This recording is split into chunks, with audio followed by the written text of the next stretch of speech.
Ngiyabingelela wey'ngane zakwethu la kuNqamboti Media TV. Ngicela uma ukuthi uyaqala ukufelela ikhasi, ngicela wenze okufanelekile, ucofoze u-subscribe, u-like bese ushera le post.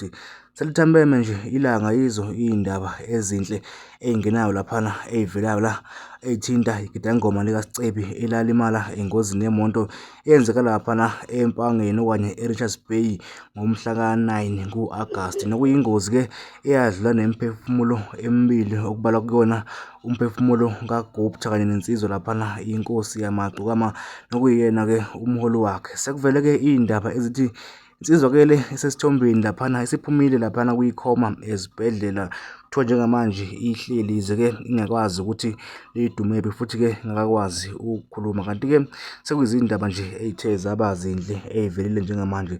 Senxusa-ke abomndeni ukuthi bengaqali bemnikeze ifoni ngoba engaze ebone iy'ndaba ezingezinhle engagcina mhlampe sezimphazamisa laphana empilweni yakhe. Ngane zakwethu ngale nje ukukhuluma kakhulu, ake simfisele okukhulu ukululama umfana sithi nje phambili ngempilo.